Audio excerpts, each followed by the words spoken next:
কোরআনুল কারীম এমন একটি সূরা আছে যে সূরাকে সূরাতুশ শিফা বলা হয়। হ্যাঁ, আমি ওই সূরার কথা বলছি যে সূরাটি আমরা প্রত্যেকেই পারি।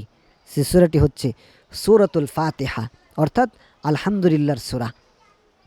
তো এই সূরার মাধ্যমে ঝাড়ফুঁক, আপনি যদি এই সূরার মাধ্যমে, এই সূরাতুশ শিফা বলা হয়, আরোগ্যের সূরা বলা হয়, আপনি যদি এই সূরার দ্বারা ঝাড়ফুঁক করতে পারেন, বড় বড় রোগ বিমার, বালা মুসিবত, আপনার সন্তান কাঁদে, আপনার সন্তান অসুস্থ, আপনার সন্তান চমকে ওঠে, আপনার সন্তান হঠাৎ করে কেঁদে দেয়, আপনার সন্তানের বড় বড় অসুস্থ, মানে যে কোনো সমস্যা, যে কোনো রোগ বিমারে যদি আপনি সূরাতুল ফাতিহার এই আমল করতে পারেন, সব রোগ বিমার থেকে আল্লাহ পাক রব্বুল আলামিন আপনাকে হেফাজত করবেন। তো যে কোনো রোগ বিমারে আমরা পবিত্র পানি নিব, আমরা একটা পাত্রে পবিত্র পানি নিব, পবিত্র পানি নিয়ে আমরা 10 বার পড়ব ইস্তেগফার, আস্তাগফিরুল্লাহ আস্তাগফিরুল্লাহ, অথবা আস্তাগফিরুল্লাহ রাব্বি মিন কুল্লি যামবি ওয়া আতুবু ইলাইহি লা হাওলা ওয়ালা কুওয়াতা ইল্লা বিল্লাহিল আলিয়্যিল আযীম। এটা আমরা 11 বার পড়ব। অথবা আমরা সূরাতুল ফাতিহা 41 বার পড়ব। আলহামদুলিল্লাহি রাব্বিল আলামিন আর রহমানির রহিম মালিকি ইয়াউমিদ্দিন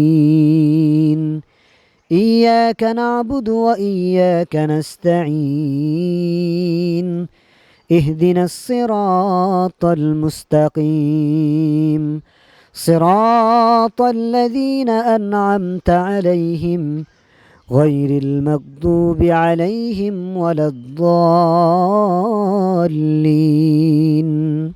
আমিন। এই সূরাতুল ফাতিহা আমরা সুন্দরভাবে সহিশুদ্ধভাবে 41 বার তেলাওয়াত করব।